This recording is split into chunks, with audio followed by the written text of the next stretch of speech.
आप सबको मेरा प्रणाम। मैं हूं रुद्रशेखर जोशी। केसरी नंदन आध्यात्मिक यूट्यूब चैनल में आप सबका स्वागत है। आज इस वीडियो में हम जानेंगे देवर्षि श्री नारद मुनि जी पूर्व जन्म में कौन थे। इन्हें नारद जी का जन्म कैसे प्राप्त हुआ।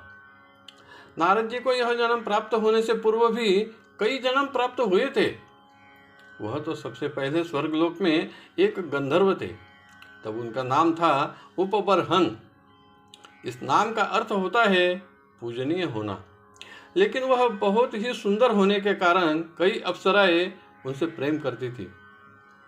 देवलोक में एक बार जब भगवान की लीलाओं का गुणगान करने के लिए प्रजापति ब्रह्मदेव ने गंधर्व और कई अप्सराओं को भी आमंत्रित किया था।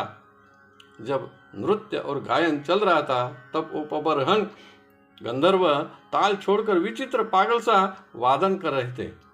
उनका यह वर्तन ब्रह्मा जी को ठीक नहीं लगा। तब ब्रह्मा जी ने शाप दे दिया, तू तो ठीक से वादन न करके और सांसारिक गीतों का गायन करके हमारा मन ही विचलित कर दिया। इसलिए पृथ्वी पर एक गरीब दासी के यहाँ तेरा जन्म होगा। इसी शाप के कारण उपबरहन गंधर्व ने दासी के घर जन्म लिया। वह दासी तपस्वी ऋषियों का भोजन तैयार करना आदि सभी कार्य करती थी। तब यह दासी पुत्र भी बाल्यकाल से ही ऋषि महात्माओं की सेवा में लग गया। उनकी सभी प्रकार की सेवा 4 माह तक चातुर्मास काल में की, जिससे उनके कई पापों का नाश हो गया। क्योंकि ऋषि तपस्वियों की सेवा के साथ साथ वह भगवान की लीलाओं का गुणगान भी सुनते थे। इससे उनके मुख में अखंड रूप से भगवान का ही नाम रहता था। इसी चातुर्मास में हरि कथा सुनते सुनते उनका हृदय शुद्ध हो गया। तब वह ऋषि दूसरे स्थान पर निकल गए। तब इन्हें श्री हरि की उपासना कहे गए और वह हमेशा उपासना में ही लीन रहते थे। एक दिन अचानक उनकी माता को विषैले सर्प ने दंश कर दिया, जिससे उनकी मृत्यु हो गई। तब तो वह दासी पुत्र पूर्ण रूप से अकेला और विरक्त हो गया। कई साल तक भगवान के ही नाम में हरिचिंतन में ही लगा रहा था। तो एक दिन एक तेजस्वी प्रकाश के रूप में भगवान का दर्शन हो गया।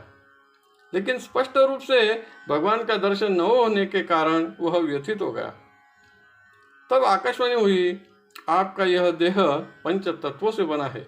इस देह से आपको भगवान का प्रत्यक्ष रूप से दर्शन प्राप्त नहीं हो सकता।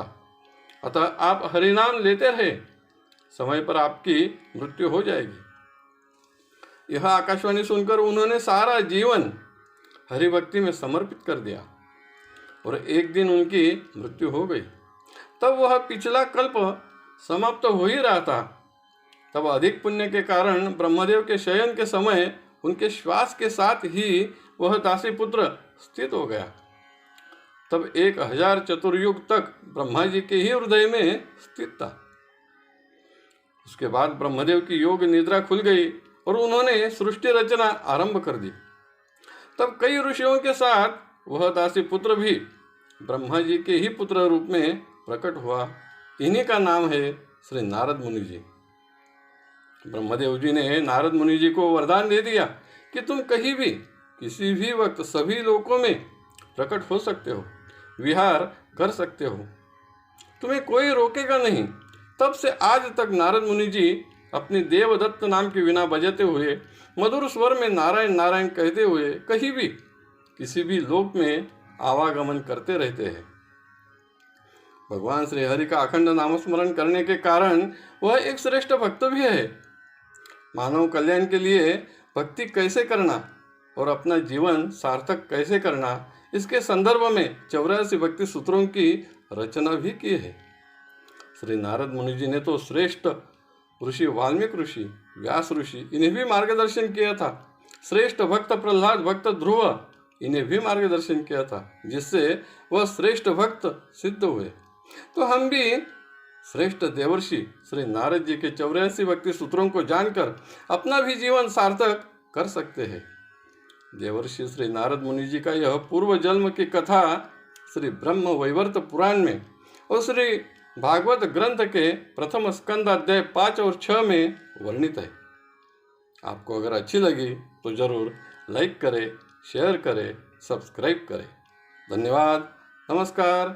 जय केसरी नंदन।